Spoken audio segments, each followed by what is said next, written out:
This session is very interesting. We have a number of very key speakers that we're very much looking forward to.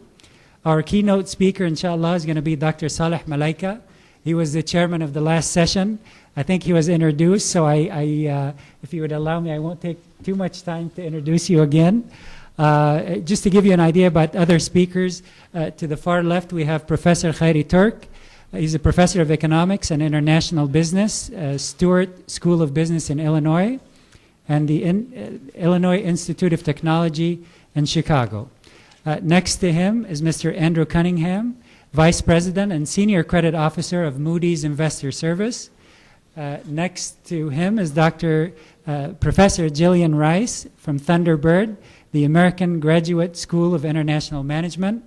And next to her is Mr. Dr. Aysam Mahmoud, an international consultant from Arizona. Last but not least, Mr. Iqbal Khan, Managing Director of Hong Kong Shanghai Bank's Islamic Investment Division, Amana Division. Without further ado, we will proceed. The first keynote speaker, Dr. Saleh Malaika. Bismillah ar-Rahman ar-Rahim. My topic to you this morning is on the future of global Islamic banking movement. The Prophet, peace be upon him, said, لو أني أعلم الغيب لاستكثرت من الخير.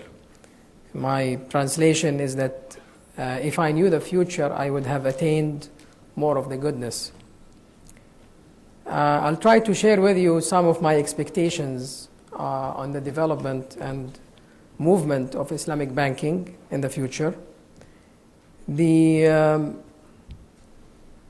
movement is very much affected by how well the Muslims are doing in the world. In other words, the level of prosperity is going to decide the fate of this movement. Of course, this is measured in relation to the other nations. This is one very important factor.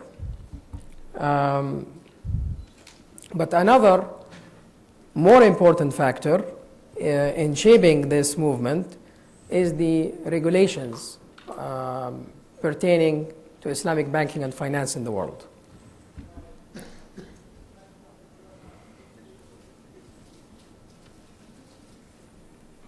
The globalization also, which is taking place in the world today, is promoting the openness of Islamic countries. The World Trade Organization is taking a more center stage, and therefore Islamic countries have to open their doors to many economic players. That is also promoting the infrastructure of regulations in these countries. Regulations is going to become the cornerstone in economic development in the Islamic world. But what makes regulations so important in Islamic banking?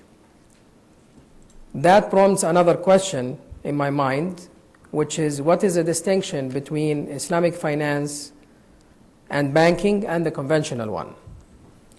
The greatest distinction, of course, is based on the precepts of Islamic jurisprudence, that is fiqh al-mu'amalat, which is making the distinction between the two systems.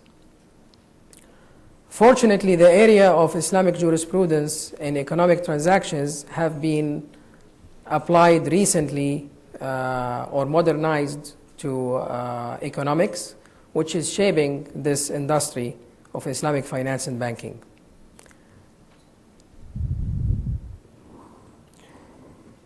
If you have heard of the accounting and auditing for Islamic financial institutions, abbreviated as IOFI, which is responsible for introducing so far 28 accounting and auditing standards.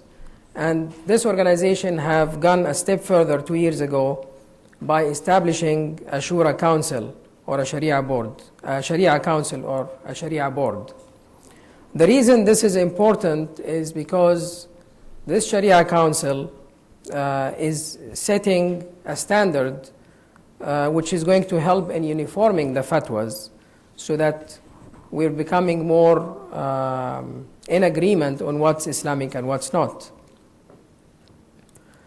IOFI also has taken steps to pursue the central banks in the Islamic countries to adopt its standards, whether it's the accounting and auditing standards or the Sharia standards.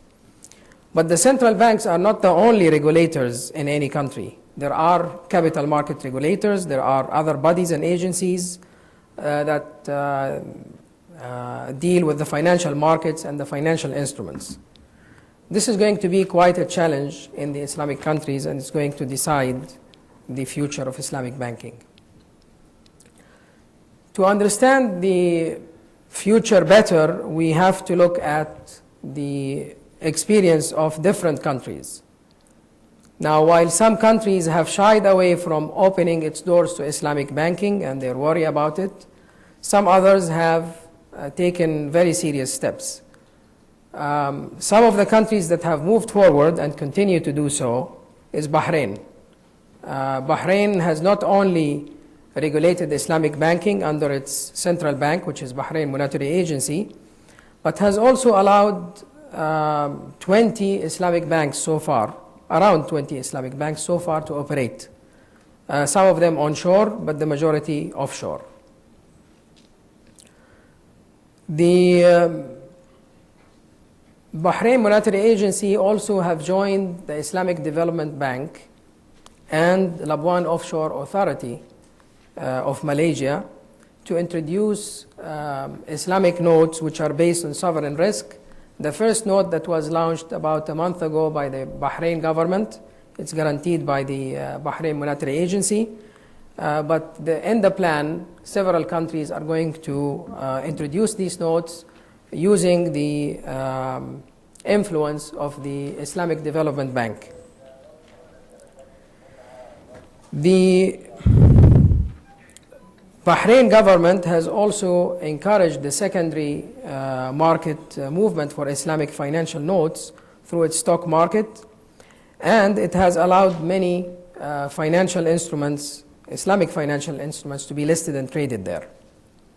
Bahrain also hosts IOFI, the organization I just mentioned, and the Islamic Banks Council, which is a new organization sponsored by IDB.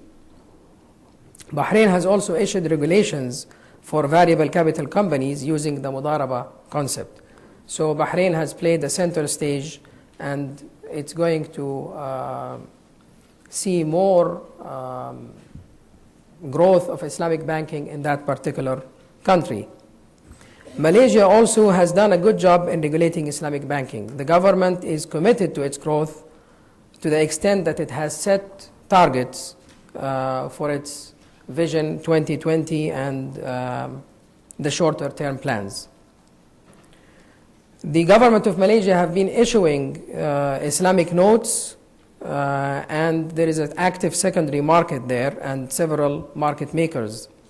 Malaysia also have set an excellent example of how takaful industry should be, since there is a number of takaful companies, which is the substitute for the conventional insurance. As I mentioned earlier, Labuan, which is Labuan Offshore Financial Authority, has a mandate to promote Islamic banking and finance along with Bahrain. Some other countries like Sudan, for example, which have set a good example in regulating Islamic banking and finance and insurance across the board, they've done a good job in my opinion, but their experience is not showing because it's hampered by their own economic and political scene. There are other countries which are moving toward regulating under the Islamic law, like for example Kuwait has an Amiri Commission to overlook the implementation of Sharia in all of its regulations across the board, including capital markets, banks and insurance. There are other countries, in my opinion, that are watching the trend and they are expected to join soon, but I will not speculate which countries these, but that's going to continue to happen, and when that happens we're going to see more growth in Islamic banking. Two things I should mention here in light of the globalization taking place in the world today. The globalization is inducing all countries to regulate and therefore allowing laws that promote investment banking, which the Islamic countries are deprived of having laws pertaining to investment banking at large, except maybe for Malaysia. These laws are very necessary for promoting Islamic banking and finance activities. So that is one good move which is going to help Islamic banking. Another factor is that this openness and globalization is seen as an opportunity for Islamic bankers, since there are 1.2 billion Muslims around the world, and some are minorities in the non-Islamic countries. So there is a possibility of taking this Islamic banking model to the other nations. So those who are going to lead that movement are going to reap some rewards. The recent trends that you may have heard of, the consolidation that's taking place in the Islamic banking industry, Dar al-Mal Group, which is Faisal Group, has consolidated two of its subsidiaries and merged with another one. So they ended up with three entities with a much larger institution. Within Al-Baraka also, they have established a bank holding company in Bahrain, which is merging with a Kuwaiti Islamic financial institution. So there is consolidation also taking place, and that is expected to go on. Now, if we look geographically, we will see that the Islamic banking in the Gulf countries is growing at double-digit rates, and I name some of the institutions which are growing aggressively: Al-Rajhi in Saudi Arabia, Kuwait Finance House in Kuwait, and Abu Dhabi Islamic Bank in Abu Dhabi. These are growing at double-digit rates and doing very well. And the main reason they are doing so because they are onshore and they are in prosperous economies. So that takes us back to the original point, which is related to the prosperity. I'll move also to the non-Islamic countries, and I'll talk about the United States, since the United States is setting an example by being a leading economy. And there is a large Muslim minority here. The market here is very well regulated, it's active, so that's fertile ground for Islamic banking to grow, since there is a market. However, there is a question of how large is the market and whether there are economies of scale.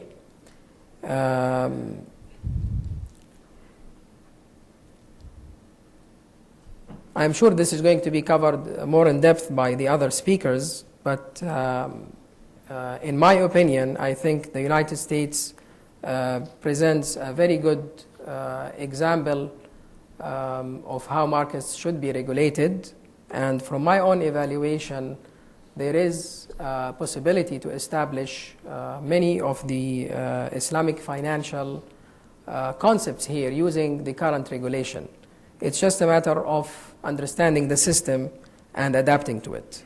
Particularly, I would say, in the asset management and in the Islamic home finance. And I think you all heard about some of the recent movements of HSBC, which is Brother Iqbal Khan is going to cover, and some other institutions like MEF and, of course, La Riba. If that movement continues in the West, especially in the United States, we're going to see more of that in the other Western countries and the other non-Islamic countries, as the Islamic minorities prove that this sector is feasible. For the sake of time, I'd rather stop here, and thank you very much for listening. Thank you very much. Our next speaker is Professor Khairi Turk. He will share with us the pitfalls of conventional banks and the banking crisis in East Asia, particularly Japan, Korea, and Taiwan. brothers and sisters. It's so wonderful to be here among friends, Americans and non-Americans, Muslims and non-Muslims. The word friend in Arabic is derived from sidq. Sidq means the truth. So a friend is the one that tells you the truth, even though sometimes the truth could hurt a little bit.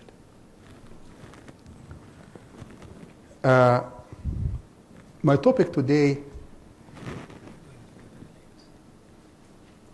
is the banking crisis in Japan and Korea. I didn't have time to cover Taiwan, so I apologize. But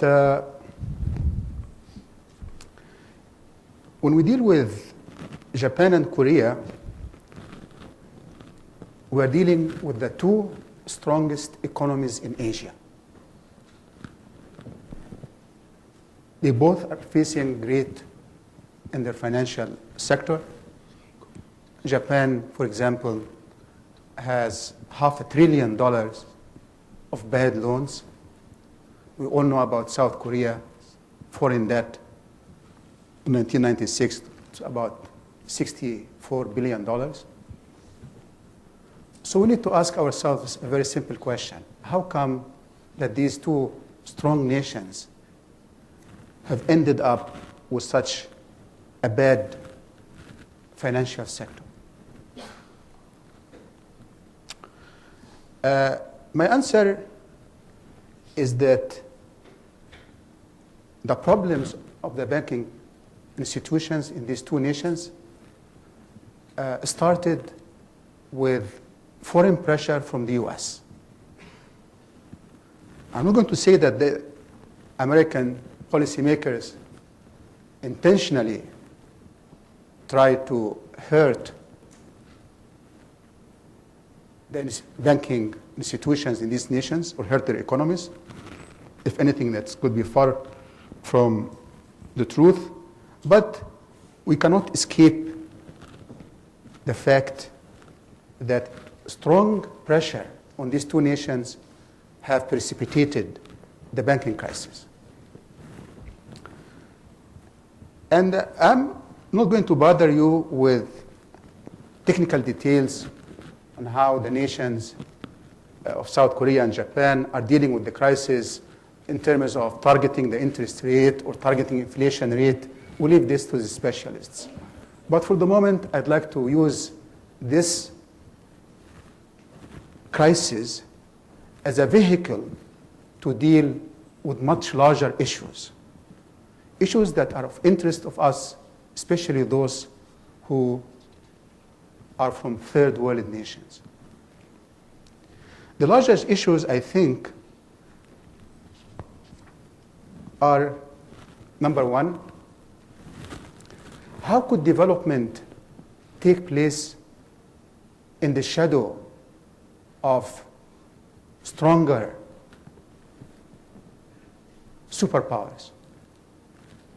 When we talk about development, we're dealing with essentially a weak nation, dealing with or has to live up with the interests of foreign superpowers. The interests of coincide. Number two, once the pressure was exercised from above, how could the weak party deal with that pressure? Now, development, of course, is not basically an economic process. When a country tries to develop, it has to deal with the political facts of life. And if you happen to be a third country and your interests would coincide with the interests of the superpower, then you are very lucky. You will have a much easier time than if this was not the case. As a matter of fact, if you look at the development of Japan and Korea, you will find that one of the reasons Japan developed very rapidly at the beginning of the 20th century was that the interest of Japan and the interest of England, that time the superpower, coincided in the sense that England wanted to build up Japan so that it could be a counterpower to Russia. Now, look at South Korea. South Korea developed also quite fast because thanks to communism, it was in the interest of the US to build up the South Korean economy to show that capitalism is a much better system than communism. Okay. So let us talk about the banking crisis in Japan. And also the banking crisis in Korea. Strangely enough, the seeds of the two crises were planted in 1985. 1985 was a watershed year. How? In 1985, the US had huge deficit, trade deficit with Japan. So they decided to force Japan to appreciate its currency and devalue the dollar. As you know that if you devalue a currency, that will make your exports cheaper and your imports more expensive. So the idea was to make Japanese exports more expensive for the American consumers. Now, this is pressure. The value of Japanese currency was $1, was 360 yen per dollar. Now it became 240 and eventually was reduced to 120. How did the Japanese react to this? I'm talking about pressure and counter pressure. The Japanese reacted to this by reducing the costs of their products. So, for example, a car that would cost $4,000, they would make it sell for $2,500. They did this through time and motion, through teamwork, etc., etc. This is not the subject of today's discussion, but this is how they were able to do it. But in the meantime, in order to increase the efficiency of the Japanese industrial sector, because they knew if they don't improve efficiency, their exports would suffer. The government increased the supply of money to make the interest rate quite low, and this would encourage the industrial sector to invest more and more new equipment, etc., etc. Now, the government objective in that respect was fine. I mean, it was achieved, but it had a side effect. The side effect that the society or the economy was awash with liquidity. And this gave rise to speculation. A lot of people started speculating on assets. The value of land went up astronomically, and the banking system kept giving loans using land as collateral, and as the value of land went up, the bankers gave more loans, etc., etc., and things got out of hand. So that's the beginning of the crisis in Japan. Now, in 1985, also after 1985, we see something very interesting. We see the collapse of communism. And before the collapse of communism, oh boy, I'm just warming up, and it's okay. The United States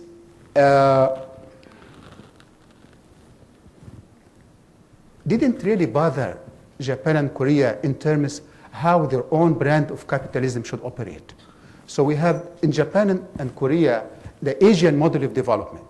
What did the Asian model of development mean? It meant that you focus on building an industrial sector and you use financial institutions simply as a supporting role. So the main objective of the financial institutions in Japan and Korea were not to maximize profits. No, they were only to help the manufacturing sector. So in that sense, you can see that in both these two East Asian nations, the financial sector was really quite underdeveloped if you compare it with the Anglo-American model. Now, let us talk about the pressure on Korea. The Clinton administration came, and the supporters of the Clinton administration were people from the Wall Street, some of the Wall supporters. So suddenly, the people in Wall Street, as we know from the financial meltdown 1997 experience, they were interested in allowing short-term capital movement to move across the borders. Short-term capital is very destabilizing because they just go into the country to make a fast buck and leave as quickly as they came in. So I just would like to quote to you something from the New York Times. It said that Clinton's supporters of the banking industry wanted financial liberalization. This liberalization became a centerpiece of his foreign policy. One official said, "We pushed full steam ahead on all areas of liberalization, including financial. I never went on a trip when my brief did not include either advice or congratulations on liberalization." This is the type of pressure Southeast Asian nations, for example, faced. And for Korea, Korea at that time wanted to be a member of the OECD, the Rich Nations Club. So the US said, you want to be a member? You have to open your borders to the movement of short-term capital. So they use a stick and carrot approach. So the thing we could say here that we cannot escape foreign pressure. And in many cases, many developing nations had to succumb. They have no other alternative. But as we can see from the experience of, yes. Oh, I can see very well. Thank you, giving me 20 minutes. Okay. You can see from the experience of South Korea is that it has been able to confront the American pressure. I wish I had more time to spend on how this was done. But I could tell you there is a Chinese saying that the mouth says yes, but the heart says no. Is that right? Okay, that's Egyptian saying. Okay, even though I'm from Egypt, I should have known better. So that's exactly what the Koreans did. When they had pressure from the IMF, they kept saying to the IMF, yes, you are the best. We are going to follow anything that you want. But in the background, they did everything to slow down the process of IMF recommendations. I think Korea's policy was completely the opposite of Malaysia, where we had an outspoken leader. But Malaysia was in a much better position than Korea because Malaysia did not have the high amount of foreign debt that the Koreans had. And Malaysia had our friend here, Brother Noor, which Koreans would never have his like. So that made a lot of difference in what type of policies the two nations had followed. I know I'm coming up against the time, but all I can tell you is that we should not blame the United States for everything. Because if you look at Korea, for example, there was a lot of this lack of transparency among banks. The banking system was inefficient. And the same thing was true in the case of Japan. So the crisis was an opportunity for these nations to get its act together. So we see mergers among banks. We see more transparency. So I think in the future, the financial situation will improve. But it has to improve at the third world nation's pace. You cannot force an overnight change like people at the IMF and Washington would like us to do.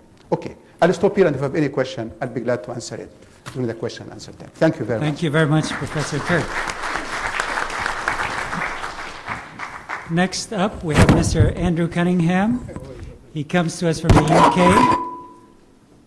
And his topic today will be conventional banks and Islamic banks, risk analysis, the changing nature of bank risk in the 21st century and the specific case of Islamic banks.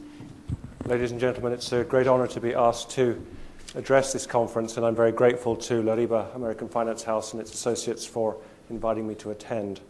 I am a bank analyst with Moody's Investor Service based in London, and so my perspective for you today is that of someone who has spent most of his career analyzing financial institutions in the Middle East, and more recently has shifted his focus to financial institutions in Western Europe. The presentation which I gave to the organizers of the conference is far too long to give to you now. So yesterday I judiciously cut it down to about 15 minutes, and I guess I'm going to have to judiciously cut it down a little bit more to about 10 or so. So I'll see what I can do.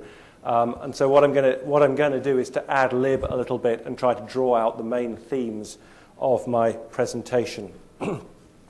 The banking industry is undergoing steady and profound change throughout the world.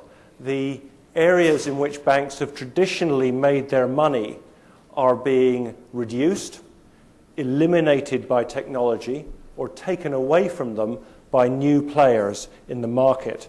And so to compensate, banks are pursuing new areas of growth, such as asset management and insurance. If you look at the balance sheet of a bank today, it looks very different from the balance sheet of a bank 50 years ago or even 25 years ago.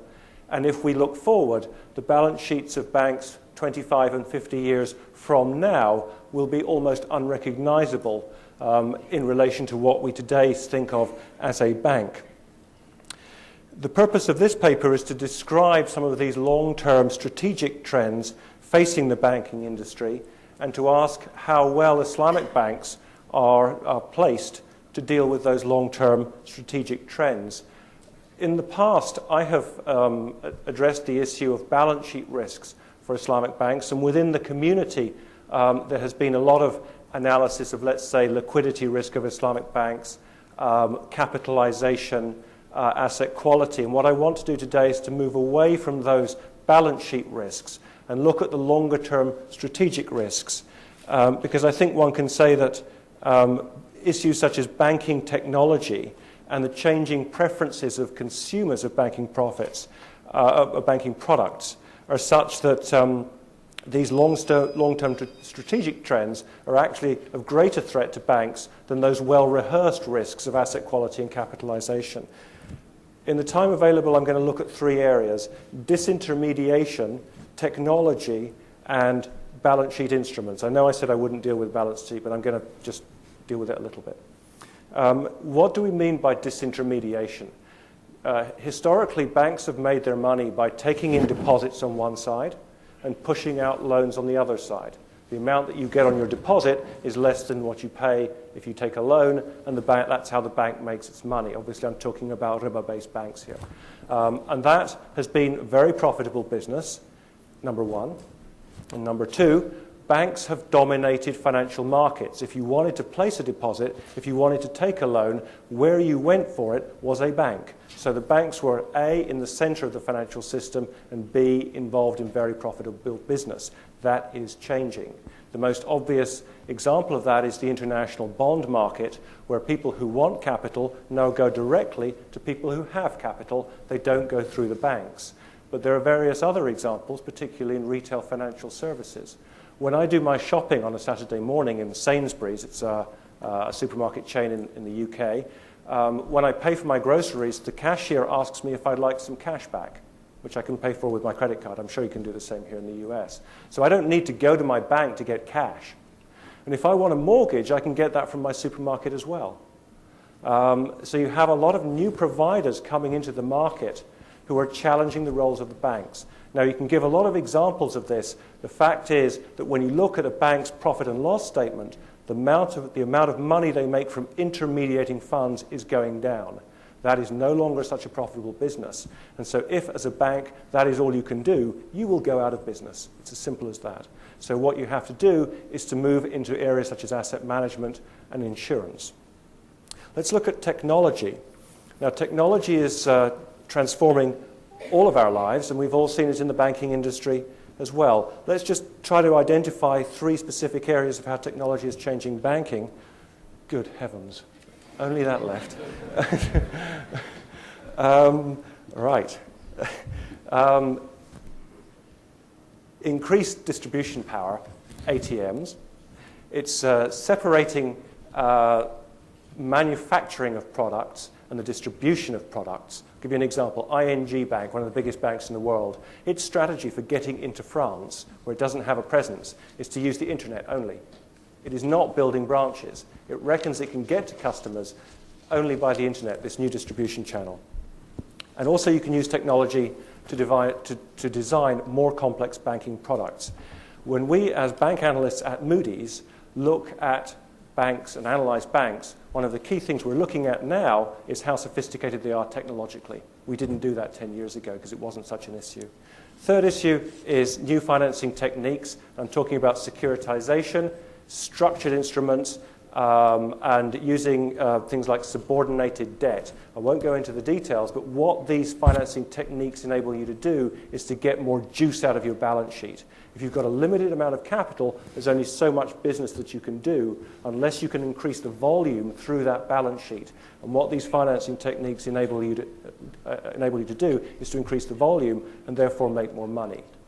So how are Islamic banks placed in these 3 particular areas? Now, disintermediation is clearly a threat for Islamic banks because they take in deposits and they make credit at the other side. It doesn't matter if it's not a riba loan, they're making credit on the other side of that. But Islamic banks are very well aware of the opportunities for asset management. Now, I hesitate to use the word mudaraba after Mahmoud al-Jamal's presentation this morning, but the fact is that Islamic banks are well used to offering investment funds. And in fact, I think one of the most exciting things that's happening in the Islamic finance market at the moment is the spread of investment funds as opposed to pure banking. So it would seem that Islamic banks, while they're at they face the threat of disintermediation on their balance sheet, are already looking at opportunities for fee income from asset management, which is a very positive point. If we look at technology, we've seen that technology is sometimes opposed in its early stages in the Muslim world. If you can see examples of Saudi Arabia, see examples of Saudi Arabia when the telegraph was introduced at the beginning of this century, or perhaps television even in the 1960s, there was some opposition. But the fact is that over time, technology has made its way into the Islamic world pretty much in the same way as in the Western world, with one qualification, which is the use of the internet in some states where the governments are concerned that certain material might come in which they don't want to come in via the internet. I was recently talking to a very large international bank, which has just, a riba bank, which has just come to an agreement with a major internet portal. And it turns out that on this portal, people can have access to pornography. And the international bank said, well, we don't want to be involved with you if people are going to, after they've accessed our loan products, can go and look at some pornography. We don't want to be part of that. So the portal set up a firewall to prevent certain material coming in, and so the bank felt comfortable with that and is able to sell its products on that portal. So it would seem that there are solutions which would enable those with Islamic sensitivities to use the internet appropriately.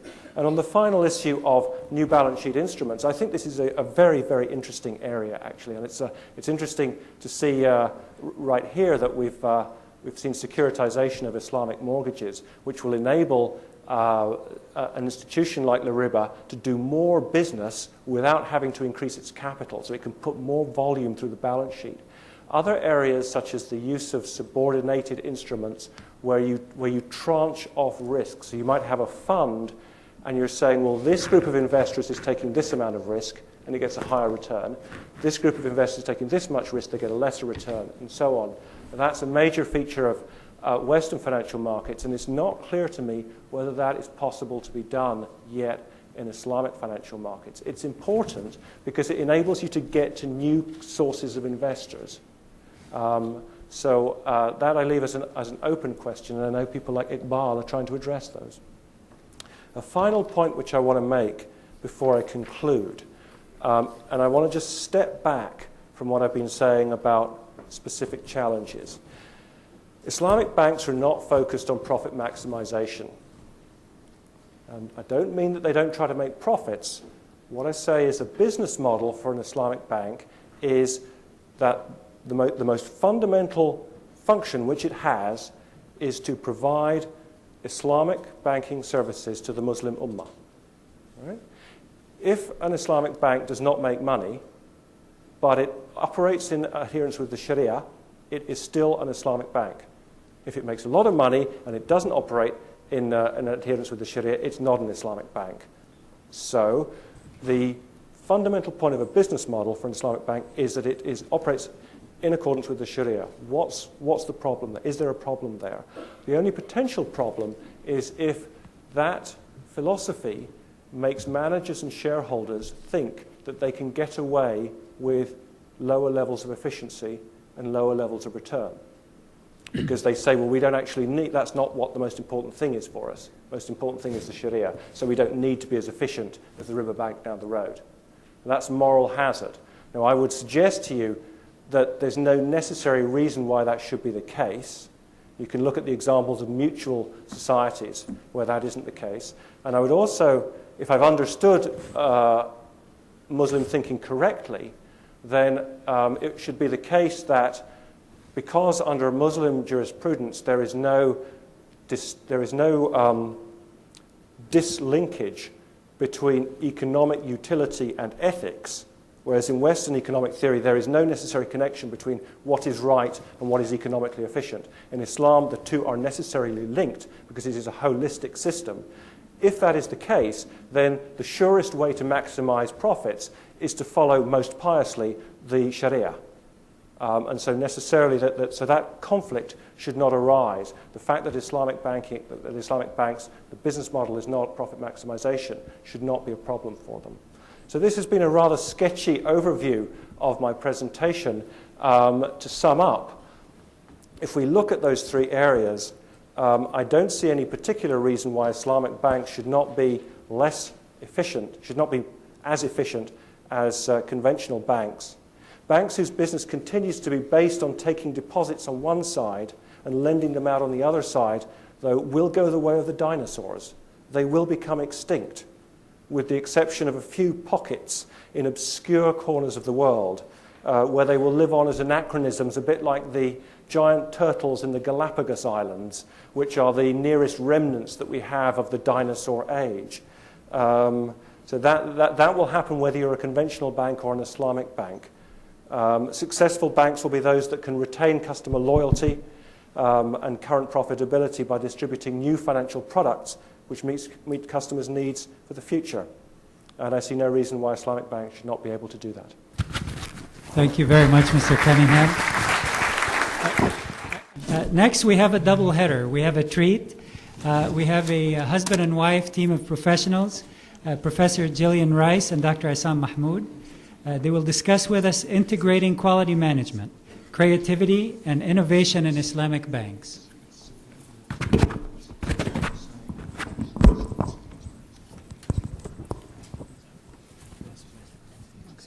Okay, thank you very much. Assalamu alaikum, everyone. Alaikum assalam wa rahmatullah. Bismillah ar-Rahman ar-Rahim. I would first of all like to thank Dr. Yahya for inviting us, and thank you all for participating and listening to us. And just while they're getting ready, I can, I guess, do my introduction. I think what I'm about to talk about, and I'll just speak for the first few minutes, follows on nicely from Mr. Cunningham's last comment about increasing customer loyalty through new kinds of products. And our presentation deals with integrating quality management, creativity, and innovation in Islamic banks.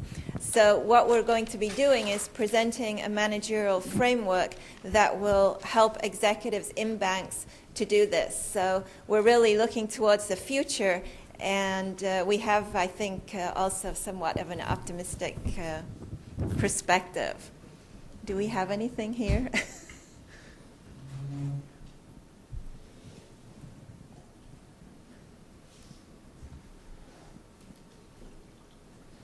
Yes, there we are.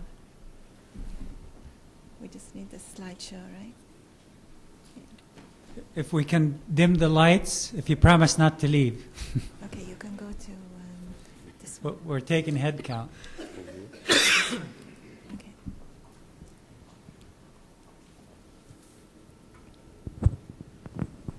Okay, in a recent article, actually the last issue of the periodical Strategy and Business, Choyan Valikangas said that total quality management is an important tool, but it cannot create sustainable value unless it's coupled with more innovative and forward-looking strategies. And certainly quality is no longer a competitive differentiator. It's really just the way that you can enter the market. You have to do so much more. And Dr. Saleh Malaika and Mr. Andrew Cunningham have also talked about the issues of strong competition from conventional banks, the technological changes in online banking, and some of the pressures for globalization. And all of these issues really mean that it's necessary for banks to innovate. And when we talk about Islamic banks innovating, we're not just talking about new products, but we're talking about new products, new processes, and new services, and new ways to be able to build up customer relationships. And the literature shows that there have been many studies demonstrating a positive and direct relationship between innovation and performance. In one US study on commercial banks, the research suggested that both innovation speed and innovation magnitude have beneficial effects on an institution's financial performance. Innovation speed is obviously how fast you bring in new innovations, and innovation magnitude has to do with how many innovations you have within a pool, so it speaks to the breadth of innovation. If we focus on innovation, it means that we're talking about knowledge-based competition.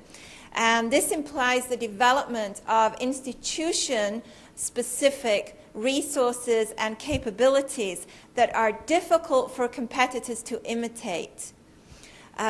These resources and capabilities can be grounded in the implementation of total quality management approaches.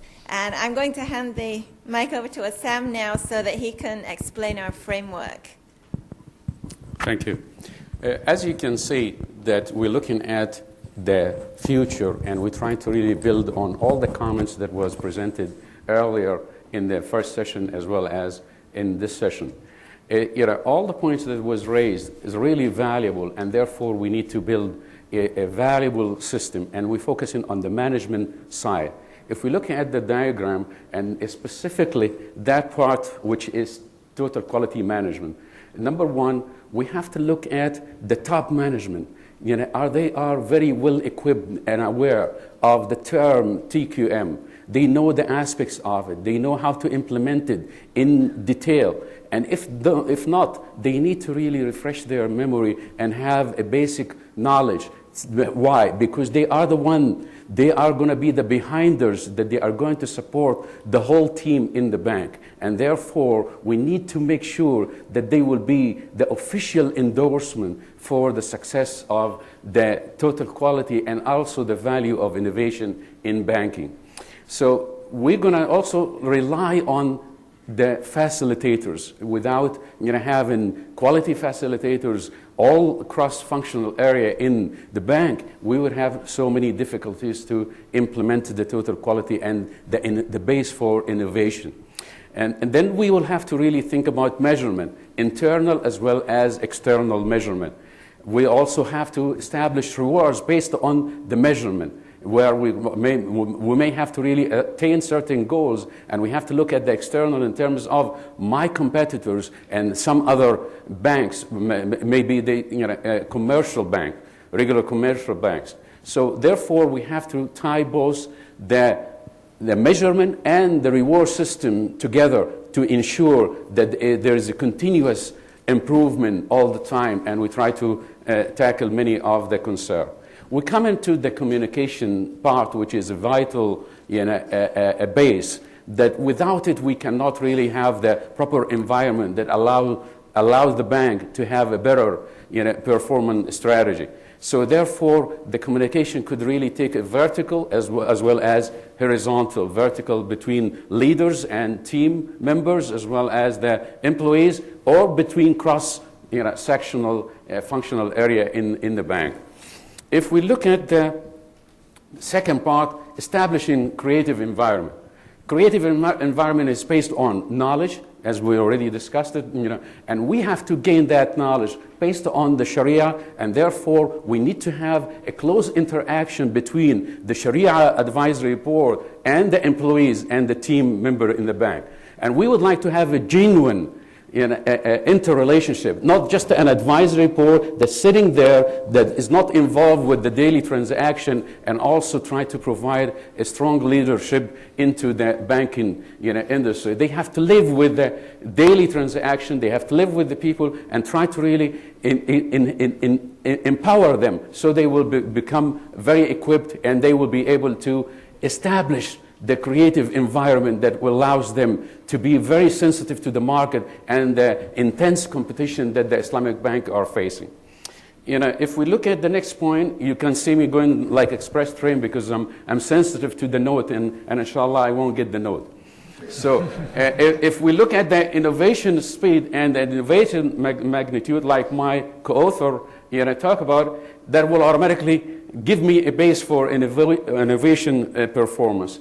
And if we look at the two dimensions, that total quality and the innovation performance, both they will automatically contribute to the customer capital. And what do we mean by the customer capital? Our potential customer, the current one, and the potential customer that they will be referred from the satisfied customers that we are dealing with. And therefore, we have to look at the market share, its improvement, and also we have to listen carefully to the needs of our customers. And we have to really rely also on both, the private banking, as well as utilizing the technology, like my colleagues mentioned, and utilizing the internet. And there are many good examples. I recommend reading the paper, which has more detail. If we look at the feedback, you can see, from that we have established that particular system. What we really ask some banks to open their arm and allow us to spend time with them and try to really find how we empirically find that the suggested framework will be successful. So we'll find some shortcomings and try to improve them and try to report later on for many of the banking, Islamic banking institutions to benefit from such an opportunity. And especially if we have many examples that we can compare, we can see how this particular model can be well received and very well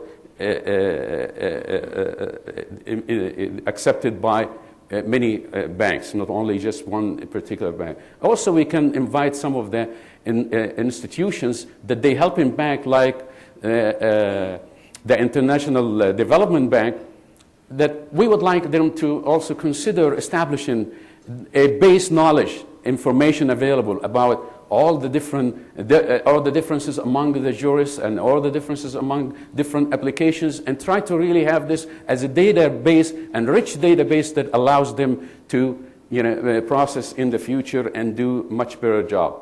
If we look at leadership, it has to be based on consultation, and then Sharia board, as I mentioned, a trust-based environment between employees and also between customers and top management, communication, which is very important, and culture adaptation in terms of training. We need to emphasize the training must really be on an ongoing basis, and it should really be established, and try to energize the teams among the different individuals in the bank to take leadership in terms of internal training. And that is better than having some external training at the beginning. You may need a shot at the beginning, but later on you have to build your own infrastructure in establishing a proper team-based environment.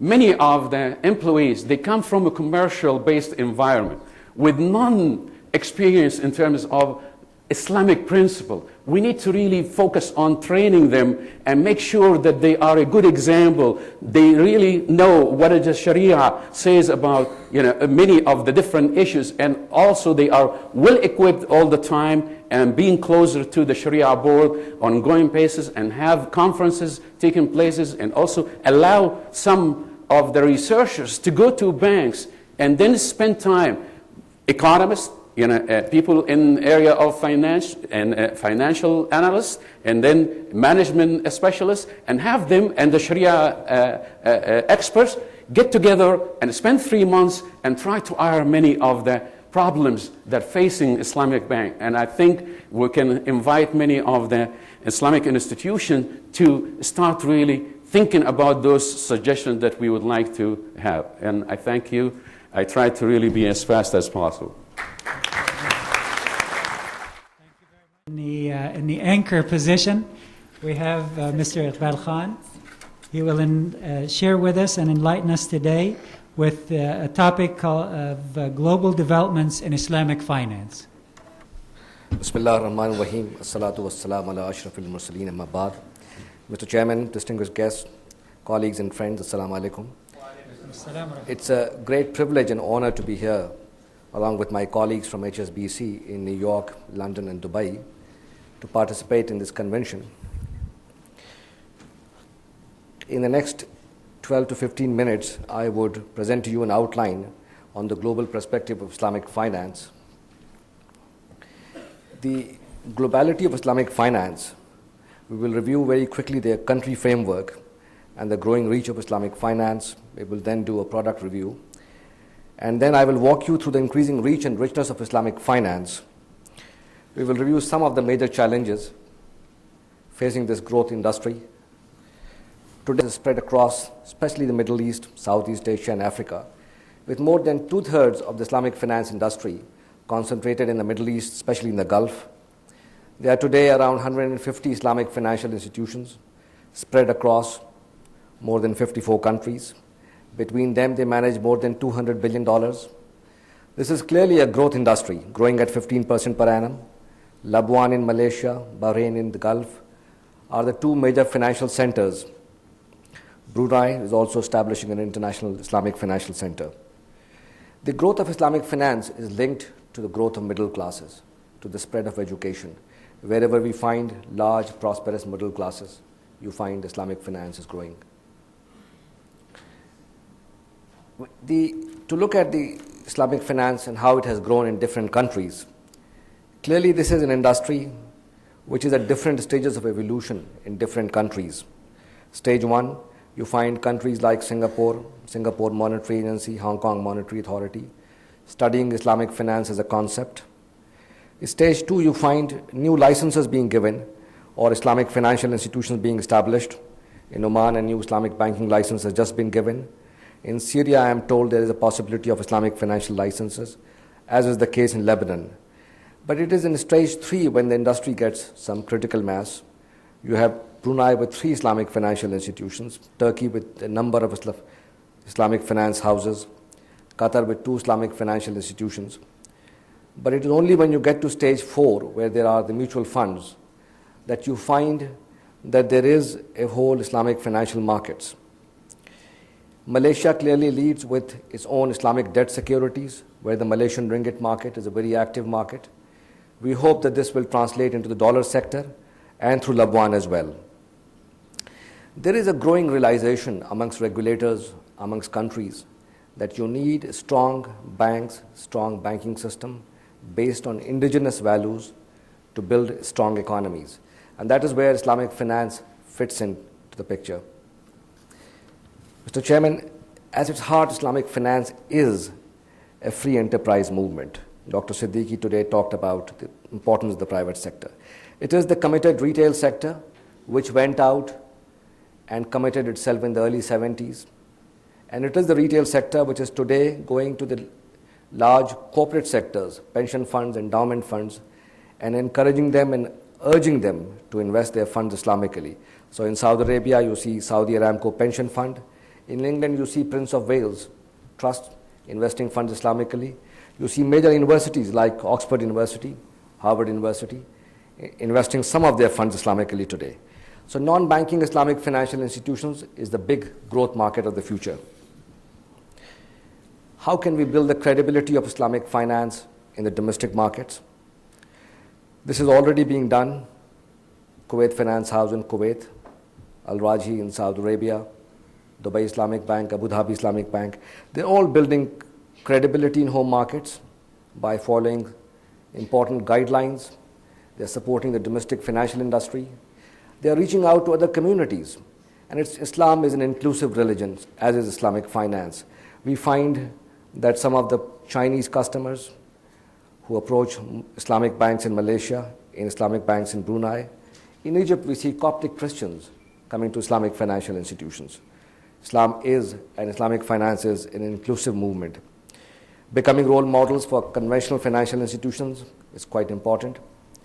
Opening up new markets, educating the regulators, working with community organizations like ISNA in the United States, MCB in the United Kingdom, seeking the support of industry organizations. Dr. Malaika talked about the IOFI, the International Association of Islamic Banks, and the Islamic Development Bank. These are all very important institutions. A bit about the Islamic financial instruments. In the 1970s, we had the Murabahas, the trade finance. This is actually a reflection of the macroeconomic conditions in which the Islamic countries were in the 70s. As markets have started opening up in the 80s and the 90s, we have seen new instruments coming out. More sophisticated instruments are coming out. And today we see tradable instruments also coming out from various Islamic institutions. A quick look at the risk-return profile of some of the financing products, with Ijara being the highest risk, and the liquidity programs which are run on a tender basis, commodity Murabahas being the lowest risk and the shortest tenure. Similarly, we can look at the investment and the cash products, current account, the currency funds on the short tenure and the low risk side. And you find the various other products which are being available. I want to particularly talk about private equity, as is being offered by institutions like the First Islamic Investment Bank in Bahrain and the Gulf Finance House. This is an important area for Islamic institutions and clearly something which is going to be of great significance in the years to come. These are some of the products. I'm sorry I'm rushing you around, but I think we have got very tight time constraint and a very aggressive chairman. The embracing e-commerce is very important. The opportunities in the field of B2B and B2C areas is very important. We've got new Islamic financial institutions, what I call the third generation of Islamic financial institutions, like iHilalIslamic.com, Islamic investors, Muslim investors online, offering Islamic products. I've outlined some of the qualities and some of the necessities to make this e-commerce proposition successful. But the most important thing that these third generation Islamic financial institutions should talk to each other so that they can set industry standards which will facilitate Muslim investors globally to approach financial instruments. I wanted to give you a richness profile of the Islamic instruments, what is available now, what we need more of, what will be coming soon, and what are the new frontiers. Much has been talked about what is available now. Clearly, we need much more of infrastructure finance. The IDB member countries need around $400 billion, Mr. Chairman, in the next 4 years. And that is a very, very big challenge. Coming soon, OECD home financings. Many institutions, including our own, are focusing in that area. I want to move on to the challenges, and clearly one of the most fundamental challenge is building the framework for Islamic finance industry. Much has been said why Islamic institutions have not been very innovative, but we have operated in a framework where it was not the most macroeconomically enabling framework. Strong economies need strong banking systems. Creating the infrastructure for Islamic finance in both IDB member markets is very important. It's also important to address the cross-border legality issues. We need global Sharia standards. And again, Dr. Malaika talked about the IOFI initiative and how they are creating global Sharia standards. increasing the embedded capital of IDB member countries, it's important to highlight that the IDB has done its first closing for an infrastructure fund for $1 billion, which will be managed by Washington-based emerging market partners. This is the first fund of its kind. More of that is needed in the private equity, mezzanine, ijara areas of infrastructure financing. Today, it is the need for Islamically compatible debt which is the limiting factor, not private equity. I would like to highlight the importance of resident and non-resident investor program for IDB member countries. This is important because we need to keep as much of our funds in our home markets, and therefore we also need to promote non-resident Sharia-compatible investor programs which can bring money back to the Muslim countries. Dr. Malaika talked about consolidation and mergers, both within the industry and with outside partners, and I believe more of that would happen. But fundamental to the success of Islamic finance is building critical mass in the areas I have highlighted. To me, Mr. Chairman, critical mass is the ability to go out and bid for any business of any size in IDB member countries. We'll probably see more joint ventures between Islamic institutions and industry partners, harmonization of best standards and practices.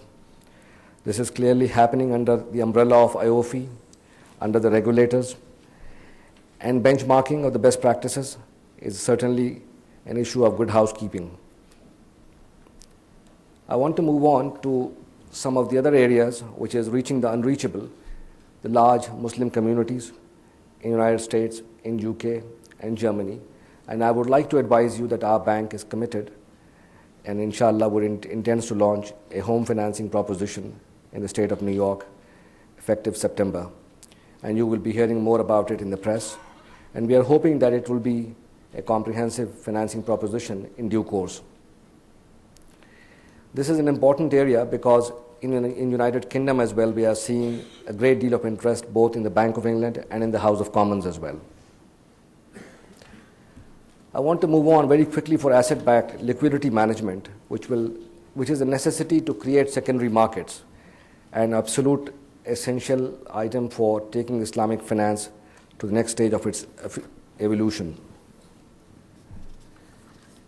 Asset origination, again, here what is important is that Islamic institutions should go out and originate transactions in a proactive manner, and with the understanding that good deals are bid deals, and they should work with MNCs and ECAs.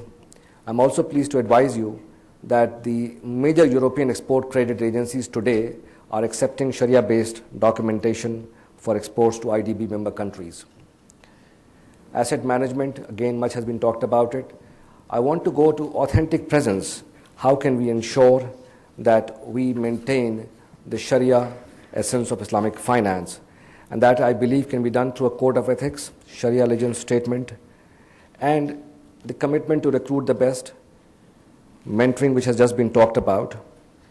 This is clearly the intangible side of Islamic banking, but it is the most important side. You can replicate the tangibles, but in the end, it is the intangibles which are going to make a difference for the Islamic finance industry. Mainstream relevance of Islamic finance can be achieved by creating the framework, educating the regulators, broadening and deepening the market, and making Islamic finance competitive and convenient. Mr. Chairman, to conclude, Islamic finance has come quite a long way from its very humble beginnings. The reach of Islamic finance is expanding to make it a global industry. The richness of its product offering is making it a more competitive industry. The US markets and investors are becoming increasingly important for this growth industry. There are many fund managers like EMP, Wellington, and many US investors who participate in this growth market. Key challenges in the area of capital markets and liquidity management remain. The industry is, inshallah, poised for growth and evolution. Thank you very much. Thank you. Thank you very much, Mr. Khan. Would like to once again welcome you to the conference. I know we are going at a super speed, fast track, but that's the intention of it, so it can be challenged intellectually and we can pique your interest in some of the sessions that you might like, hoping that you can carry on the conversations in whatever piques your interest, inshallah, till next year. Then we can have a better year yet, inshallah. The most important thing is that La Riba banking is here to stay, and we believe in the turquoise model. The turquoise model is a model where it says the turquoise or the turtle moves very slowly towards a goal. And my definition of success is the progressive realization of a worthy ideal. Now we have a worthy ideal that we hope we will realize part of it in our lifetime, and we hope that we can leave the vision for the next generations to carry on until, inshallah, we will achieve what we set out to do. And that is the example of the Prophet, may God's peace and prayers be upon him. And the other point I want to share with you is his real example of how to tackle problems. He was asked, Sayyidah Aisha, his wife, was asked, what were the strategies of Muhammad sallallahu alayhi wa sallam? She said, ما خير رسول الله صلى الله عليه وسلم بين أمرين إلا واختار أيسرهما. Whenever the Prophet sallallahu alayhi wa sallam was given a choice between reaching solutions to a problem, he would start from the easier solution to achieve and progressing to the more difficult one to achieve. We're very, very honored by your presence. I'm very, very delighted that you enjoyed, I hope, your halal Kentucky Fried Chicken, one of the fringe benefits of La Riba financing in Southern California. For your information, at least three major Islamic centers in the area feed their brothers and sisters in the month of Ramadan. They feed them iftar. At Masjid Umar ibn Khattab, we have 850 dinners every Friday night at the masjid, halal Kentucky Fried Chicken.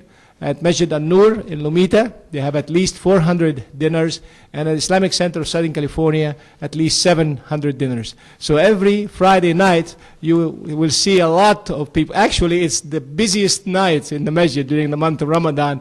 I think it's because of Ramadan, of course, but there is another thing that hits your stomach, and that is the Kentucky Fried Chicken, which is halal. I welcome you all. I would like to start this session by a recitation from the Holy Quran by Brother Ashraf Karim. Brother Ashraf Karim is the Imam at the Islamic Center of South Bay in the Torrance area, Lomita area. And he comes to us from South Africa, went to Australia. It didn't really attract him that much, so he and his wife and his two beautiful daughters came over here to America, and we're very delighted to have him with us. Brother Karim.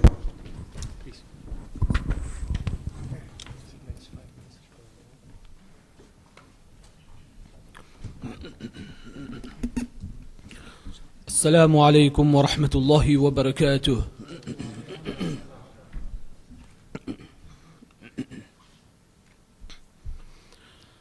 أعوذ بالله من الشيطان الرجيم.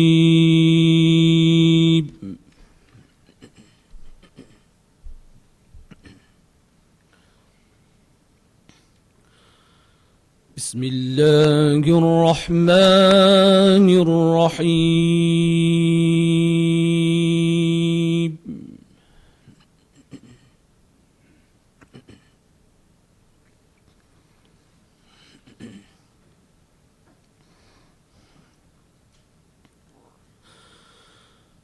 وأدخل الذين آمنوا وعملوا الصالحات جنات تجري من تحتها الأنهار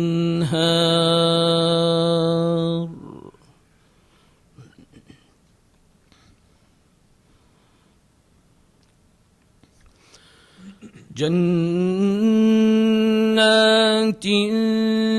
تجري من تحتها الأنهار خالدين فيها بإذن ربهم تحيتهم فيها سلام.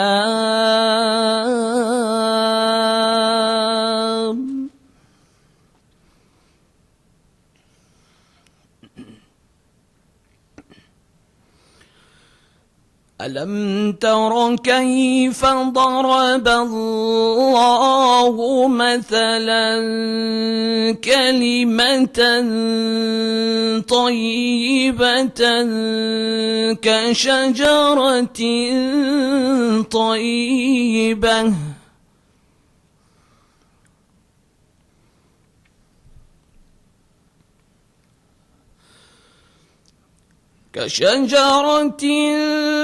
طيبة أصلها ثابت وفرعها في السماء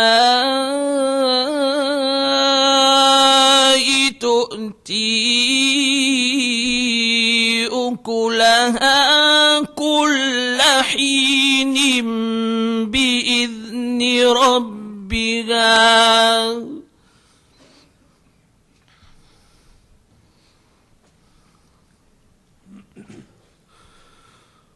ويضرب الله الأمثال للناس لعلهم يتذكرون.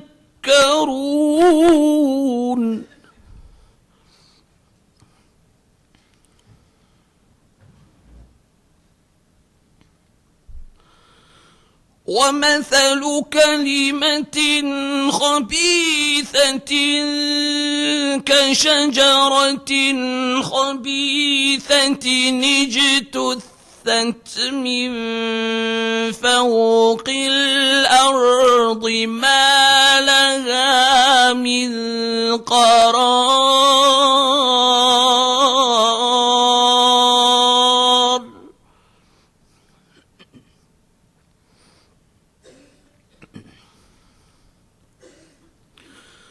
يثبت الله الذين آمنوا بالقول الثابت في الحياة الدنيا وفي الآخرة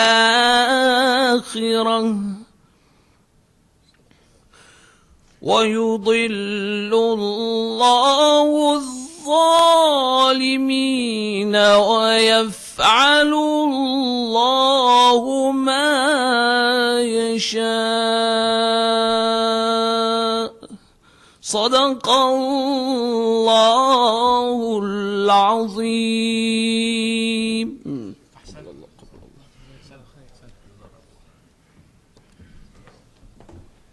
And the meaning of these Quranic verses is, and those who believe in Almighty God and manifest their belief by doing good deeds, they are promised bliss of paradise on the day of judgment, with rivers flowing thereunder, permanent therein.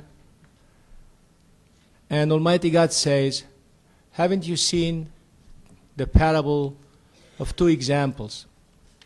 One person that says always the good words, that says always the words that he and she makes their bonds. It's exactly as if it's a tree, a good quality tree, with its roots heavily and deeply entrenched in the earth, and its stems and branches are high as the sky. And whenever it produces the fruits, it produces it in the best quality and on a regular basis. And on the other scale, those who always say the bad words and not fulfill their promises and express it in a devious way are the example of those like a wild tree, a shrub that has no roots, that can be uprooted easily and has no fruits to produce. It may look good, but in the final analysis, it has no use. And these are examples that are revealed by Almighty God to mankind, so they can reflect and ponder. Almighty God gives you support, gives you strength by standing by the good word and standing by your deeds and actions and promises in this life and in the hereafter. But those who choose to deviate, they hurt no one but themselves. And Almighty God does what He Almighty wants. God has revealed the truth.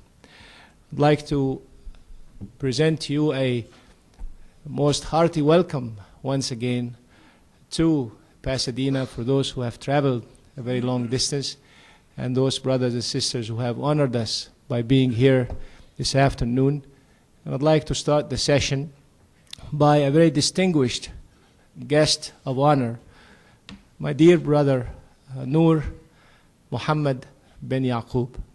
Noor in Arabic means light, and we all know Prophet Muhammad's name, sallallahu alaihi wasallam. And he's the son of Jacob, so he is full of light, and he is hopefully following, and I know he does, the example of Prophet Muhammad sallallahu alaihi wasallam, and he has the wisdom of Prophet Jacob. We're very, very honored to have Brother Noor Muhammad Yaqub with us here this afternoon. Brother Noor is a tremendous thinker. I have been following up what he has done in Malaysia firsthand, after the crisis, during the crisis, and at the conclusion of the crisis. And I can say nothing but his reward on the Day of Judgment will be much more than what you think his reward is these days. He came to us from Kuala Lumpur, Malaysia, arrived last night, and he's leaving, inshallah, tomorrow to go back to fulfill his obligations. He is the personal assistant to Dr. Mahathir Mohamad, the Prime Minister, leader of Malaysia. And like I say, we're very, very honored to have Brother Noor Yaqub with us. He is multilingual. Of the languages he speaks Chinese, because he comes from a state in Malaysia, Penang, of course, that's got lots of Chinese speaking. So he speaks Chinese, he speaks Hindi, he speaks some Arabic, speaks Persian, and he speaks, of course, Malay. Brother Noor Yaqub. Thank you. Bismillahirrahmanirrahim. Brother Yahya, ladies and gentlemen, Assalamu alaikum warahmatullahi ta'ala wabarakatuh. Thank you, Brother Yahya, for the very kind words. Maybe I'd like to start by saying how I ended up in here. When Brother Yahya sent me the fax inviting me here, I of course had to get the permission of my boss, the Prime Minister. So at the corner of that piece of invitation, I wrote there, "Dear Prime Minister, can you please approve me to come to LA for this conference?" And of course I went to see him and gave him the invitation. Of course he didn't look at what I wrote. He looked at this conference and he saw Dr. Yahya's name and all that. And he looked at me and said, "No," he said, "do you think I should accept this invitation?" Then I realized I was in trouble. So I said, "Sir, this is not for you, this is for me." I said, okay, if you want to go, you can go. So that shows that as far as the Prime Minister of Malaysia is concerned, all Dr. Yahya has to do is to ask and he will come. But he didn't ask the Prime Minister this time, he asked me. So thank you, Brother Yahya, for asking me and not the Prime Minister. So in the next few minutes, I'd just like to briefly touch on a topic which is very close to the Prime Minister's heart, which is the poverty among the nations, particularly among the Ummah. As we know, half the human population live on less than $2 per day. In fact, half of sub-Saharan Africa, 600 million people, live on less than US 65 cents a day. And in the case of the Muslim Ummah, out of the 1.3 million Muslims, 70% live in the lowest income countries, virtual poverty. 70% of Muslims live in virtual poverty. And in the case of the rich countries, there are only 4 countries that can be considered rich. in terms of the definition of a per capita nominal income of 9,266 per head. And only half of 1%, not even 1%, half of 1% of the Muslim Ummah live in these 4 rich countries. So, ladies and gentlemen, poverty is a very basic hindrance, a very basic handicap for the Ummah. And our view basically, and the view of the Prime Minister is, and he's pushing it at every conference, at every opportunity that he can, is that to get the 64 very, very poor countries out of this trap of poverty, out of this cycle, vicious cycle of poverty, the basic ingredient is infrastructure, which I think makes sense, because without infrastructure, no matter what we do, no matter what we do in terms of training, in terms of debt relief, in terms of food charity, they cannot get out of poverty, except if you have the infrastructure. So the view is that this infrastructure must be built, and it must be built by way of assistance from the rich countries, possible by way of tax. And this infrastructure must be built directly by a UN agency in the country concerned, and it should not go to the normal bureaucracy of the countries involved. Otherwise, the elite of the country may siphon out the funds elsewhere. The question arises, of course, why should the rich pay? Why should the rich countries pay for this project? We have the view that it's logical and right for those who make a good living in a country through business, for example, to pay tax on their income. For example, in Malaysia, the rich pay tax on a sliding scale, and infrastructure is built, and the rich use the infrastructure. The poor also are able to use the infrastructure. So what happens in a country should also happen in a community or nations where we have poor countries and rich countries. It is only logical for the rich countries to pay for the benefit of these poor countries. In any case, by building the infrastructure in the poor countries, our view is that the rich countries will also benefit. The building of infrastructure projects in the poor countries will provide a direct benefit to many of the rich countries, since only they are capable of providing technology, the sophisticated machinery, and the engineering skills required for big infrastructure projects. In some of the rich countries, the boom in infrastructure building is already over. The infrastructure development phase has matured. However, on the basis of this proposal that the rich countries are taxed and the money is used to build infrastructure in the poor countries, the rich countries will be able to facilitate the longevity of their own engineering and infrastructure companies by sending them abroad. Even the rich countries where construction continues to be an important domestic activity will benefit. This is because, given that the construction sector is cyclical in nature and with painful downturns, the existence of opportunities for infrastructure development in poor countries would help to smoothen the cycle, since excess capacity can be sent abroad while the domestic construction industry awaits the next upcycle in the domestic demand. A very poor country would surely be a poor market for the products of the rich countries. By contributing to the building of infrastructure in the poor countries, the rich nations will be securing potential new markets for their products. Infrastructure by itself builds up new demand for new goods. Better electricity, for example, creates demand for more television sets, washing machines, and fridges. New roads creates demand for more cars, for motorbikes. A cellular phone network will create an immediate demand for cellular phones. These goods will be supplied by the rich countries. The rich countries, by agreeing to this proposal, namely to finance infrastructure in the poor countries, will be contributing directly to the efforts to eliminate poverty in the world and thereby remove a substantial burden on the world community. As we all know, nature abhors a vacuum. The widening of the wealth gap between countries is bound to create friction and tension. By distributing some of its wealth, the rich world will assist in releasing some steam from the pressure of the wealth imbalance. Ladies and gentlemen, poverty breeds illness and plagues. This may rapidly spread to the rich countries themselves. Improving the standards of living of the poor nation improves the health levels of rich nations too, since it reduces the chances of epidemics that can spread worldwide. But why infrastructure? Infrastructure is a basic requirement for any economy, and it provides the fastest gains. No trade or manufacturing activities can be carried out without first addressing the infrastructure issue. Once infrastructure is in place, all sorts of economic activities can be spurred on.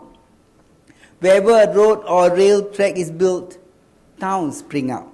Local producers will not only find a market in the new towns, but will be able to market their produce in faraway places, including in foreign countries. Infrastructure by itself is a social good and benefits a very broad range of the population of any country. Many poor nations cannot afford infrastructure costs which are high and lumpy, although they may be able to support the normal maintenance budget. Given that the poor nations need the infrastructure to get out of poverty, but at the same time cannot afford the infrastructure project, this proposal to finance infrastructure by the rich countries makes a great deal of sense. When we speak of poor countries, we refer to the 64 countries in the lowest income category with a nominal GDP per capita of US dollars 755 or less. These are the countries where we want to concentrate. Now, how is the tax to be collected? The proposal, in the PM's proposal, the tax will be collected from the rich countries for a period of 20 years only. Because to ask anybody to pay in perpetuity, nobody will want to pay. So it's limited by time. And instead of creating a new infrastructure to administer it, which will create more cost, the suggestion is that UNDP, which is an institution under UN, will administer the scheme. Basically, the projects that should be chosen for this project, the multiplier and linkage effects must be maximized. And we are talking about hard infrastructure. The idea is to build the hard infrastructure, the roads, the railways, the bridges, the dams, the pipelines, the power plants. Because some people may say that what about the soft infrastructure, education and others? For them, I think it's quite easy to get the funding from other sources. The funds will be disbursed on a progress payment basis and will be disbursed direct to the project.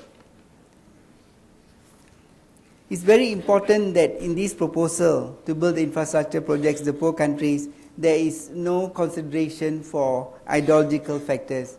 In other words, we should not relate this to human rights abuses, etc. We just take the 64 countries and build them some of these infrastructure projects so that at least they will move up to a level which is close to a takeoff level.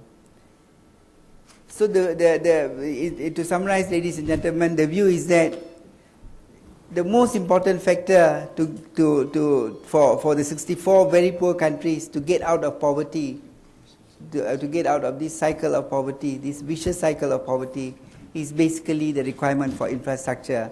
And it is a responsibility, moral responsibility of the rich nations to help them to build this infrastructure. Thank you very much. Thank you very much, Noor Yaqub. Before we start the panel, I would like to digress a little bit. We have two very, very distinguished guests, and they will just say hello to you for 5 minutes. The first one is my dear brother, teacher, and example, Professor Sabahuddin Zaim. Sabahuddin is the morning of the faith, and Zaim means the leader. And indeed, he is in his field. He's an expert in labor negotiations, a professor at the university. May God give him long, long life. He's 76 years old. He is actually, looks to me, about 56 years old. And we're very, very delighted to have Professor Zaim. Please come, Professor Zaim, and say hello to the brothers and sisters. He is also a winner of the Lariba Award, and we're very delighted and honored. We didn't know that he was coming, and he surprised us all. He's also the Sharia advisor of Family Finance, our operation in Istanbul, Turkey.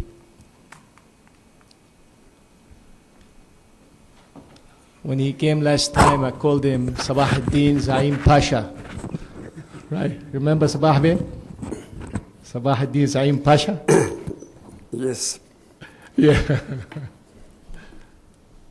Therefore, I will start before my speech with that point. In our old Ottoman tradition, if a person has an intellectual capacity and good faith and character, he used to be called as Effendi. If he has inherited some noble character from his family, he used to be called as Bey. If he acquires both sides, he was called Bey Effendi. So, Yahya Abdurrahman Bey Effendi.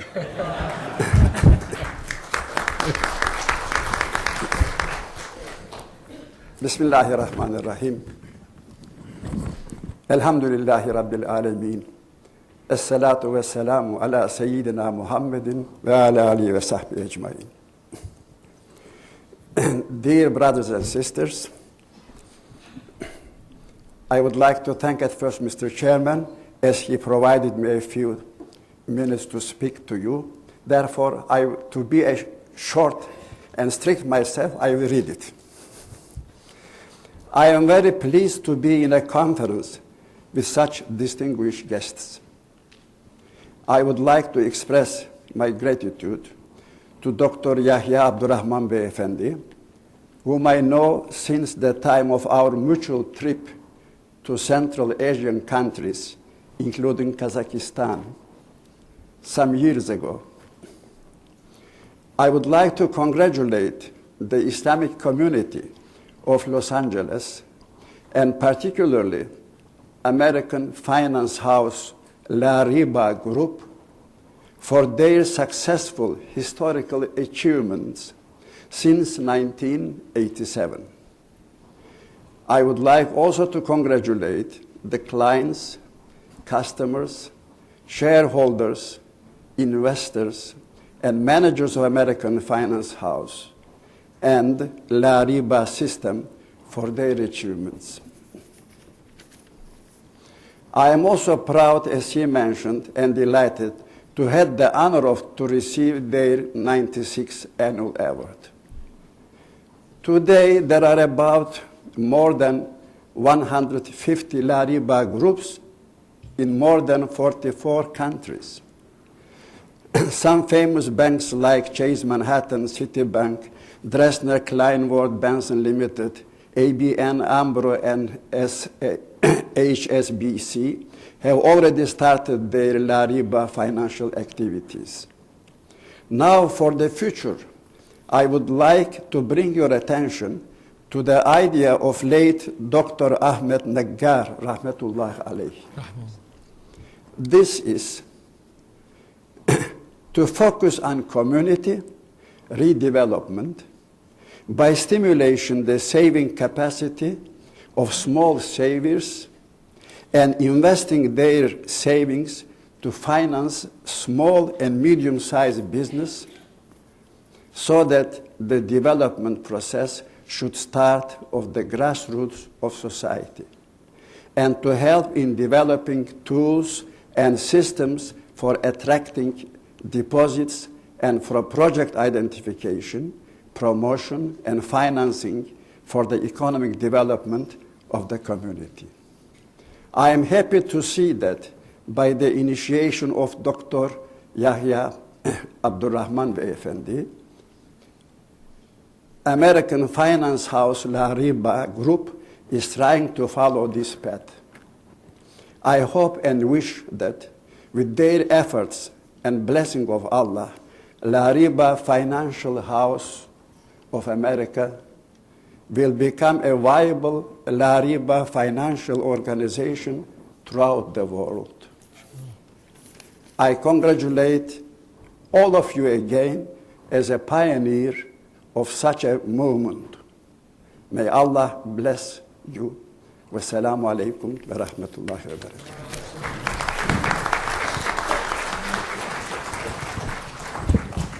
Also have with us a very distinguished guest, one who has worked very hard over the last 25 years on Islamic banking in Pakistan, the Honorable Sayyid Muhammad Hussain, who is the managing partner of Deloitte Touche, and he's also the head of the Islamicization process of the Pakistani financial institutions.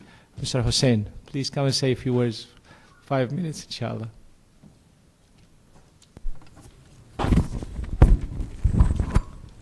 Again, he just came in today and he told me, and I said, I think it's a good idea to let you meet him for 5 minutes. So we're very honored to have him with us. Bismillahir Rahmanir Rahim. Alhamdulillahi Rabbil Alameen. As-salatu was-salamu ala Sayyid al-Mursaleen wa ala alihi wa sahbihi ajmain. Brother Yahya Abdul Rahman, I am indeed grateful and honored to have the opportunity to speak to this august audience. Very briefly, I have been in North America for approximately 3 or 4 weeks, came here for ISNA conference, and it's very heartening to see the developments that are taking place in the area of Islamic finance and banking. It is a process, and the process has 2 things which is important: a convergence with the present day's need and demand, that means what the market needs, what the demands are, and also to provide the answers for today's need. And I'm glad to see that Muslims in North America are very much alive to it. There are solutions that are being developed, and I'm sure that we will keep on developing and growing with time. Very briefly, in Pakistan also, there are certain developments which are taking place. You are aware of the Supreme Court's decision of December 99 and the latest extension by the court. Just taking 1 minute, it is a process, and in that process, what is important is the participation of Muslims of various fields of thought. There is still, although there is no doubt there is a ijma that the present day bank interest is riba, that is prohibited, but still there is a large body of Muslims who still question that is healthy, and that is what is happening in Pakistan. That is why you see the process going through this stage where it will appear to you that the process is stalled, but it has not stalled.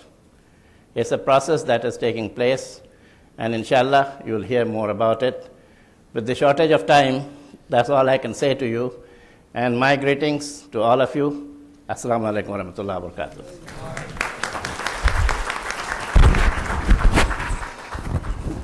I'd like to start our session by Brother Parvez Said. I was told last night by my dear Nasiruddin Khan, if you are sitting between 2 Parvezes, say Alhamdulillah. So we have Parvez Said from iHilal. iHilal is the latest entrance in the internet financial services activity on the internet, and they are actually registered with NASD, and they can do a lot of activities, online trading of Islamic stocks, and at the same time they are stationed in Dubai. They got operations in New York and in Dubai, and we will be hearing more about it. You got 15 minutes, inshallah. Thank you. Bismillah ar-Rahman ar-Rahim. Ladies and gentlemen, Assalamu alaikum. You know, when Mr. Yaqub was recalling his incidents of how he came here and when he went to his boss, I was recalling my situation. I had a similar situation, but it ended quite differently. When I got the invitation, I went to my boss, my wife, and I told her, well, this is the invitation. And she says, well, can I go? I said, no. It's the invitation is for me, not for you. She said, doesn't matter. I'm coming along and so are the kids. Okay, Islamic banking. Well, there are many ways of looking at Islamic banking. To my mind, one of the most important is the customer perspective. To get an in-depth understanding of all aspects of customer perspective, iHilal.com conducted a qualitative research in the US in the April of this year. This research was conducted in 4 cities: Chicago, Houston, New York, and LA. It was based on in-depth interviews. This presentation is aimed at giving you some sense of the findings of this research. Customer perspective can be seen in terms of different aspects of customer experience. The customer's need for Islamic banking, the primary motives that drive these needs, the level of knowledge and the customer has about Islamic banking, what is the customer's comfort level with the modern day technologies like internet when it comes to financial transactions, what attracts the customer towards Islamic banking, and what may keep him away. First, the need. There is a strong need for riba-free banking and investment products that are in line with the tenets of Islam. The customer has been exposed to some form of Islamic investment and has confidence in the success of this system. However, to understand this need, one should look at the context of this need, that is the core financial culture. The financial culture prevailing in the US is almost diametrically opposite to what the Muslims have in their country of origin, be it Arab, India, Pakistani or Irani origin. As such, most Muslims have to go through a paradigm shift when they try to assimilate with the financial culture in US. Most customers have had to readjust their financial values and mode of operation and come to terms with the different financial reality and concept of product ownership. The Muslims in US bifurcate their financial needs into financing and investment needs. With this bifurcation is initiated a horde of financial needs, most of them in stark contrast to the needs faced in their country of origin. The key prioritized need of most of the middle and upper middle professional and businessmen in Chicago, Houston, New York, and LA are those of mortgage, car financing, credit cards, and investment of surplus income. The core financing needs that most of the target customer cannot do without is the need for house mortgage. It is needed for the sense of security, ease, convenience, and also because the rental proposition and the mortgage cost comes almost to the same. Car financing is the next important need. Insurance is a separate category altogether and is not given the same space in the financial need repertoire. Credit cards again are a strong need simply because of the plastic culture that has replaced cash. Although revolving of credit or stretching the buying power is not the motive behind the credit card use. For monetary gains in the pervasive financial cultural needs, most of the target segments, specifically the more financially sound customers, prefer to invest in options with a degree of risk attached to them. The thrust is in the direction of investment instead of deposits and the rate of return. Thus, the most prevalent and desirable tools for investments are stocks and mutual funds. So, if this is the needs, what are the underlying motives behind these needs? The customer's moral and religious values in general are clearly depicted through their moral and religious values in financial matters and food consumption. Within this broad need base, there are segments of customers with more or less overt need for safeguarding and following their religious values.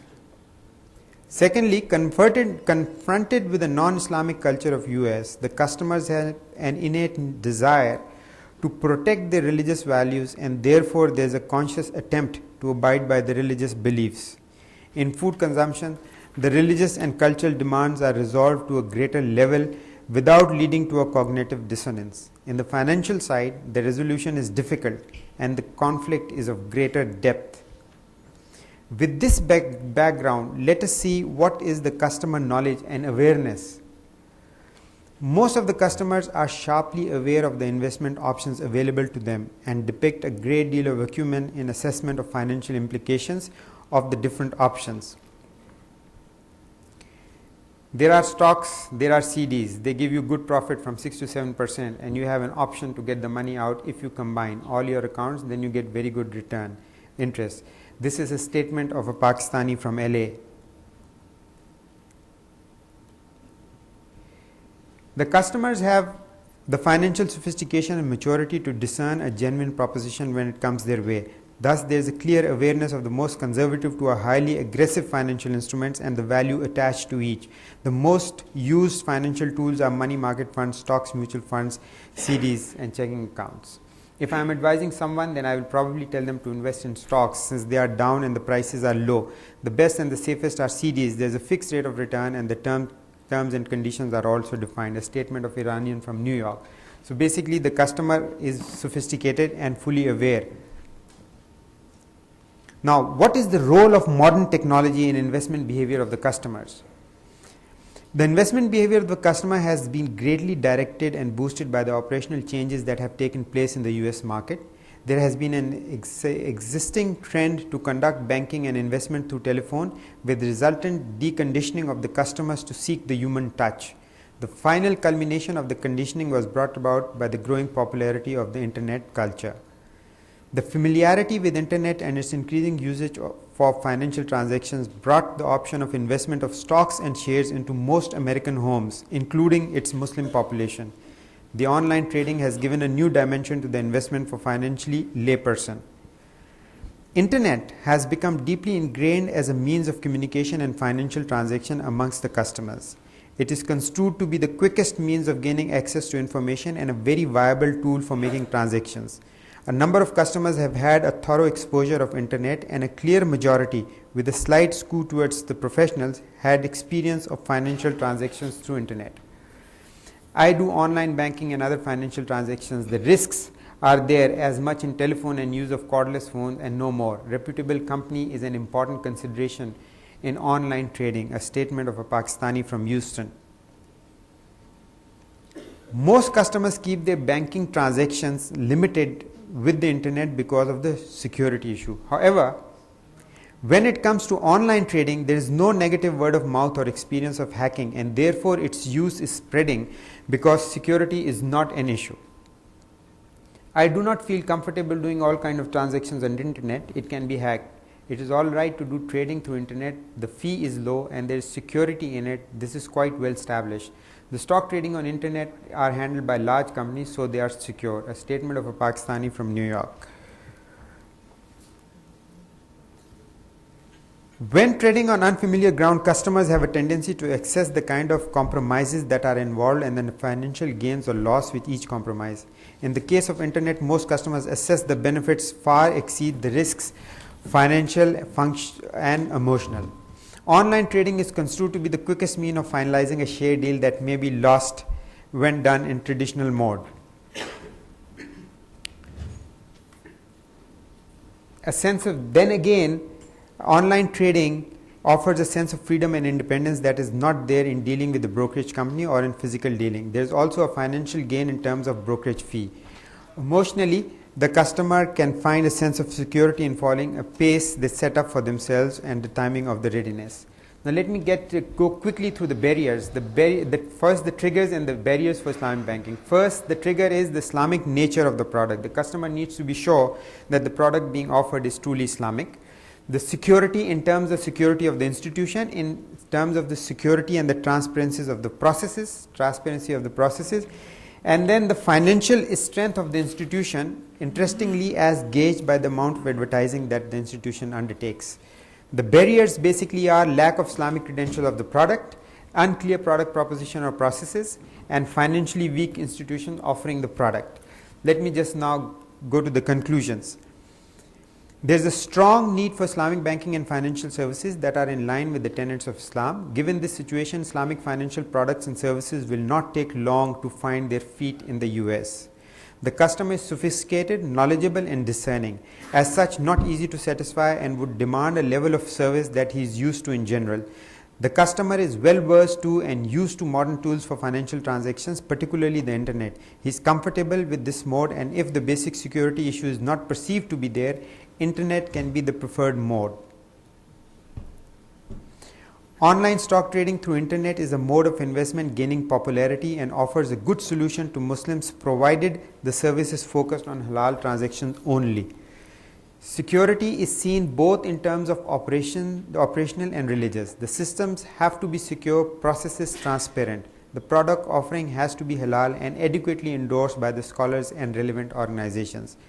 Last but not the least, Islamic banking products need to be aggressively marketed because customers like to deal with familiar brands, and peculiar to Islamic banking, they see aggressive advertising as a sign of security of the institution. Thank you very much. These were just basically the main findings, just to give you a sense of it all. If anybody wants any more details, they are most welcome to ask.